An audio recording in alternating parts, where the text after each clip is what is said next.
Buying your first home can be a daunting journey. Finding the right loan and getting a lender on your side is but one element of what can be an exhaustive process, with a lot of legal work involved in ensuring that you are getting the best deal from a bank and securing that all-important approval. There is such a big difference between what one lender will lend you to another. So to make the process easier, here are some helpful hints on what you will need to consider. While you may have a ballpark figure in mind as to the purchase price of the home you are looking to buy, the first step is to establish how much you are able to borrow. Your borrowing capacity will depend on a number of things such as your income, debt, assets and liabilities, number of children, and also your spousal income. Once you know your borrowing capacity, the next step is to assess whether you have enough savings or funds for a deposit and to cover costs.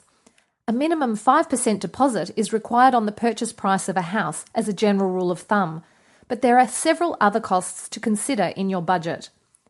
These include things like stamp duty, registration fees, insurances, and legal costs during settlement.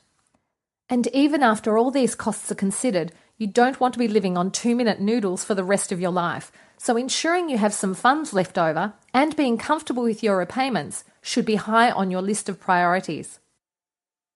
At RFS Finance, we have a team of expert finance brokers to help you establish all of this with no need to shop around. We can even assist you in obtaining pre-approval. We go the extra mile and take the extra steps that banks don't to ensure that your loan gets that all-important approval. When buying your first home, RFS Finance will source a lender with the path of least resistance, rather than shopping around to all the lenders, crossing your fingers, hoping for that approval to go through. Don't risk facing a potential knockback. Take the safe bet and seek the right financial solution from RFS Finance.